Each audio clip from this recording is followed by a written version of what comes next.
Welcome to my channel Sense World. வணக்கம் மக்களே. India versus New Zealand third T20 toss வென்று பவுலிங்கை தேர்வு செஞ்ச இந்தியா போட்டியின் முதல் ஓவர்லே தன்னோட ஆதிக்கத்தை காட்ட ஆரம்பித்தாங்க. கான்வே சபதம் எடுத்திருந்தார். அந்த சபதம் வேறு எதுவும் கிடையாது, நான் என்னோடய விக்கெட்டை ராணாக்கு தான் கொடுப்பேன் அப்படிங்கிறது தான். இன்றைக்கும் அதே மாதிரி அவரோட விக்கெட்டை ராணாக்கு தான் கொடுத்தாரு. அதுவும் அந்த கேட்சை பிடிச்சது வேறு யாரும் கிடையாது, நம்மளோட ராக் ஸ்டார் ஹார்திக் பாண்டியா. அடுத்த ஓவர்லேயே ஹார்திக் பாண்டியா பவுலிங் போட அதே மாதிரி ஒரு ராக் ஸ்டார் வந்து புதுசாக கிளம்பிட்டார் நம்ம டீம்லங்கிற மாதிரி புரண்டு பிடிச்சாரு ஒரு கேட்சை பிஸ்னாய். இந்த மாதிரி ஃபீல்டிங்கும் பவுலிங்கும் இருக்கும்போது எப்படி நம்ம தோற்றுருவோம் மேட்சை அப்படிங்கிற மாதிரி தான் ஆரம்பத்துலேருந்தே நம்மளோட ஆதிக்கம் இருந்துச்சு. அதே மாதிரி சீட்டுக்கட்டு கலைஞ்சி விழுற மாதிரி அவங்களோட பேட்டிங் டீம் அப்படியே கலைஞ்சி விழ அவங்க 153 ரன்னு தான் வச்சாங்க.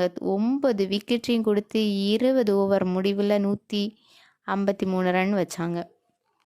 நியூசிலாந்து டீமில் அதிகபட்ச ரன்னாக பிலிப்ஸ் 48 ரன் அடிச்சிருந்தார்.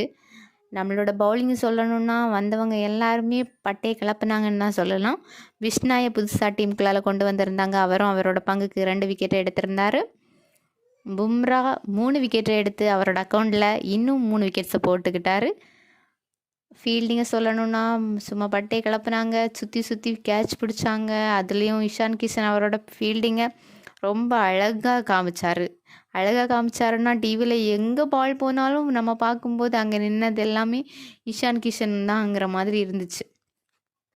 என்னடா பண்ணி வச்சுருக்கீங்க, 209 ரன்னே 15 ஓவரில் எடுத்துட்டாங்களே நம்ம பசங்க, 154 ரன்னு தான் வச்சுருக்கீங்களா அப்படிங்கிற மாதிரி யோசிச்சுட்டு இருக்கும்போதே மேட்ச் முடிஞ்சிடுச்சுங்க.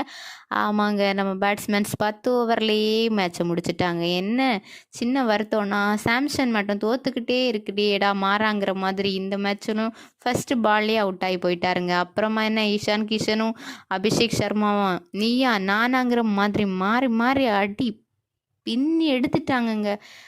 பவர் பிளே முடியும் போதே நம்ம ஸ்கோர் 94க்கு 2 ஆயிடுச்சுங்க. அப்புறம் என்ன அபிஷேக் சர்மா 14 பால்லே அவரோட 50 இருடா நான் ஒரு 50 போட்டுக்கிறேங்கிற மாதிரி ஸ்கை ஒரு 50 போட 10வது ஓவரில் நம்ம அபாரமாக வெற்றி பெற்றுட்டோங்க. ஓகேங்க, டாட்டாங்க, பாய் பாய்ங்க. சேனலை மறக்காமல் சப்ஸ்கிரைப் பண்ணுங்கள், லைக் பண்ணுங்கள். நம்ம பசங்களோட பெர்ஃபார்மன்ஸை பற்றி நீங்கள் என்ன நினைக்கிறீங்கிறத ஒரு கமெண்ட் போட்டு போங்க.